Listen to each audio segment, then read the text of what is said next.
All right, join me for some coffee talk here. Welcome to my channel. I'm Jennifer Luna, Mycobacterium Mom. I don't know. I haven't thought about whatever little tag name, but I'm here to educate you on Mycobacterium, specifically the strand Fortuitum. Also, you may hear it pronounced as Fortifum, Fee Fi Fo Fum, doesn't matter. It's all gross. And I hope you don't get it. And I'm here to educate you so you can have more knowledge so you don't get it, right? So I first want to begin by explaining what it is. What is this thing? All right, so Mycobacterium, especially Fortuitum, and there's several, as I mentioned, several strands of it. It's like the narcissist of bacteria, of infections. It really is. It's slow. You don't know it's aggressive at first. You don't know what's happening at first. And then bam. And it becomes really aggressive. It's really aggressive. So those that know some narcissists get what I'm saying. So it's slow growing, it's aggressive. It also is resistant, right? So it's resistant to antibiotics. It's an infection. Usually infections and, get cured by antibiotics, right? This one is very resistant. It takes a while to actually find the right antibiotics. They have to do what's called a sensitivity test to determine. Now, they checked about over 20 antibiotics, and there was only 6 that my Mycobacterium was sensitive to. 6, right?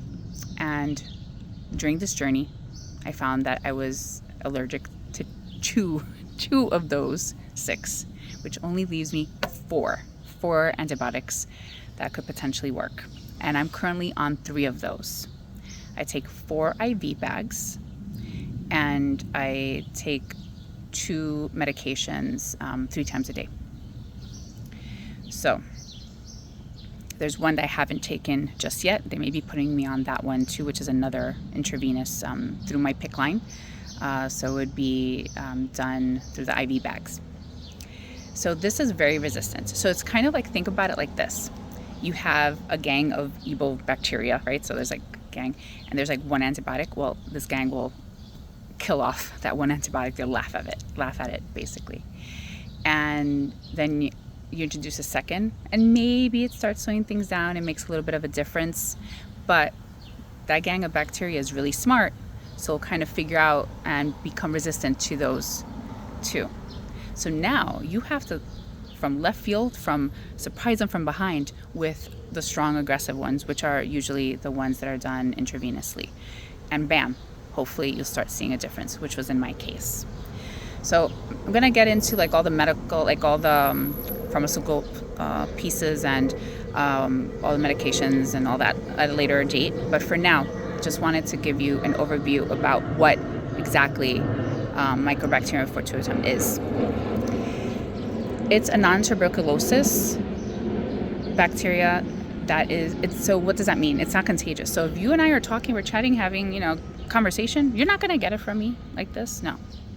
You're not going to get it unless you decide with your open wound, you're going to touch my open wound, which obviously not going to happen because, as I mentioned, it's right over here. Nobody's touching here. So it's contracted through blood, right? So wounds, open incisions, any of that. So that's one way.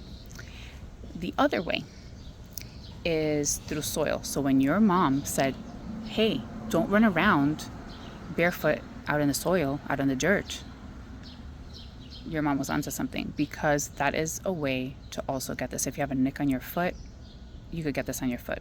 And no matter what body part, because you could get this in any body part, right? So, and it travels, and it could go into organs, and it could go into the bone. I mean, this is like no joke. This is really, really, it's a flesh-eating disease, but it loves to go into organs. So that's another way. Now, the third way, it's going to blow your mind. This third way is going to blow your mind. You could get it. I'll give you an example. You could get it through water. Yes, you're drinking water. This is my daughter's cup. You could get this through something you use every day. You shower, you cut yourself shaving, boom. You are washing your hands and you have a wound on your hand, boom. You drink water and you have like an open sore in your mouth, boom. You can get it through water. You get it through going to the beach, going to a lake, a hot tub, pool. Any body of water could be contaminated with this. And if you have an open cut and you have a weakened immune system, you could get this. So did I have a weak immune system going into surgery? Most likely. Did the doctors know about it? Yeah, they sure did. So I have psoriasis, right, which is an autoimmune disorder. It's a dermatological. It's essentially that my body just rapidly produces skin cells, right? So I have that along with psoriatic arthritis and also ulcerative colitis, which are both autoimmune issues. But I've been in remission, thankfully, with the ulcerative colitis for over 15 years now. It's kind of like a thing of the past. But the psoriasis, I still have. Oddly, through this journey, it's actually gotten better. Thank God for small favors. But nonetheless, I'm considered an autoimmune compromised person. Okay. But right before surgery, I ended up getting a pneumonia.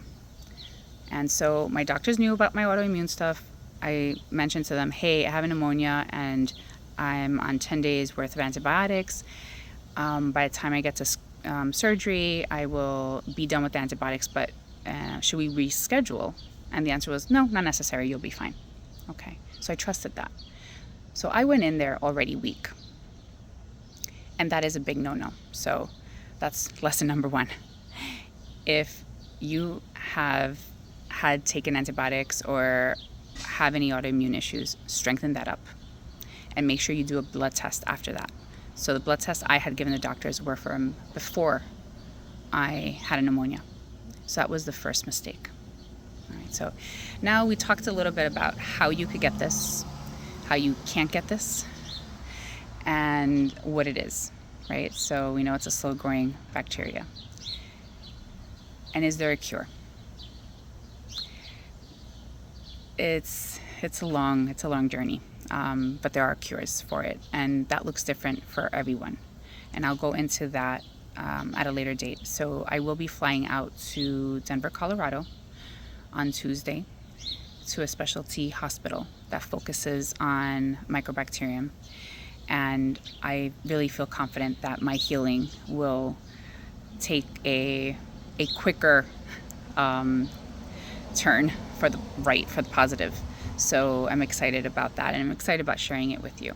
But I do want to start focusing on ways that you guys could keep yourself safe and how you could ask the right questions before going into surgery so this does not happen to you or anybody that you love.